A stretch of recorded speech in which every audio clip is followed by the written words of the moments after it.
வணக்கம். ஆழகால விஷம். திருப்பாற்கடலில் இருந்து வெளிவந்த ஆழகால விஷம் நாம் நினைப்பது போல் சாதாரண விஷம் கிடையாது.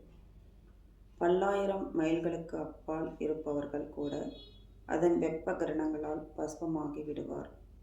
அத்தகைய கடுமையான வெப்பம் உடைய ஆழகால விஷத்தை சிவபெருமான் உண்டபொழுது விஷத்தின் உஷ்ணம் தாழாமல் அவரது கழுத்து, கை, கால், இடுப்பு என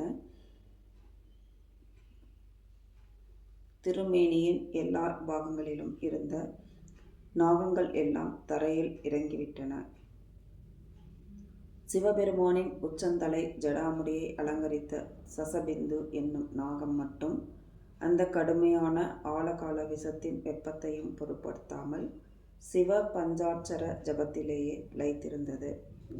அதன் தியாகத்தை மெச்சிய சிவபெருமான் பிரபஞ்சத்தில் இனிவரும் எந்த நாகதோஷத்தையும் தீர்க்கக்கூடிய ஆசீர்வாத சக்தியை அனுக்கிரகமாக அந்த நாகத்திற்கு அளித்தார்.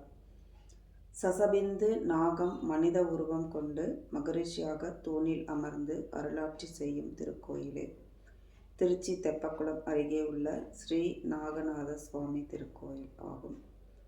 சசபிந்து மகரிஷிக்கு கையால் அரைத்த மஞ்சள் காப்பிட்டு வணங்கி வந்தால் எந்தவித நாக தோஷங்களாலும் தடைப்பட்டுள்ள திருமணங்கள் நிறைவேறும். நன்றி. வாழ்க வளமுடன்.